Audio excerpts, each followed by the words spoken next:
What do you think of when you think of a director? You think of a guy with a hat, with a little graying over here. That is the definition of leadership. So what we need to do, and what I do with my film festival, is really making people understand that we need to change the definition of what leadership is so that we can have more people understand that women can lead in the same way as men. Back in 2012, I was looking around to get some figures, like to illustrate that there was a problem of gender inequality in the film industry. And I looked around and I found that only 2 countries in Europe actually had that data and did that monitoring. So that was Norway and Sweden.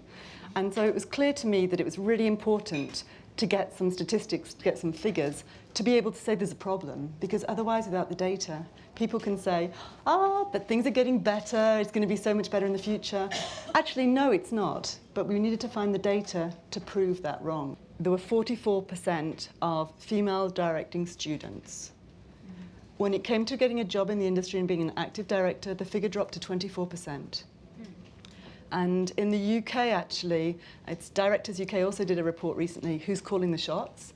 And for studio films, it drops down to 3%. We've got inequality in average funding awards, so they're getting a really low share of the funding awarded. Right. Second, and this is really important, a total distrust of female directors in delivering films with higher budgets. The really shocking one is the pay differential between men and women. First of all, the only country where we could get the information about pay inequality for salaries was actually in France, and it's something over 30%.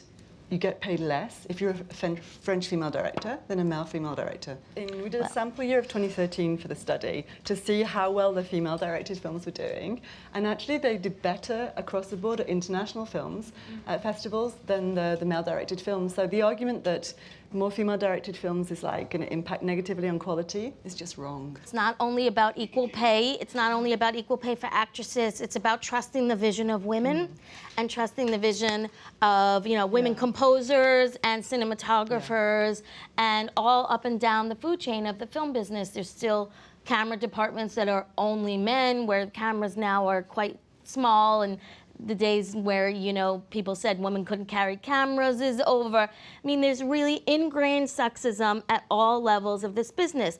And when you peel away one layer, there's another layer there. So you have to constantly keep educating people and peeling away layers, but also just making it clear we're half the world. Our stories matter, we count. Why not? We have to figure out how to get over some of these things that are never gonna change. We can't change who we are. And I think that as we push more for people to understand, we can open to unconscious bias, and people can understand that, yes, these things can change, and I can give a woman a job. Like, we have our first female superhero movie coming out 2017, Wonder Woman. So cool. I'm excited for that. It's the first movie that a woman has directed, a live action movie with a $100 million budget. Yeah. First. Yeah, that's amazing. That's amazing. Wow. It's gonna be good. If you go to the movies in other places, you need to make a decision to support women. But it's like voting. I mean, we don't vote enough in the United States, but in lots of countries people vote. And it's like voting with your dollars. If you don't support women, that's gonna, it's gonna have an effect on the ability for women to continue to have access to the marketplace. One of the things that we did, we actually decided to devise a training course called Multiple Revenue Stream Training for Future Films. Wow. But the thing about this training course is really good. It's about empowering filmmakers, especially female filmmakers, to take control of the project from the start. Because it's too late when you've finished shooting the film and editing. It's too late then. If we don't push, they're not gonna make, they don't care. No. It's a business, but we wanna push more voices into this. You have your phone, you can make a movie.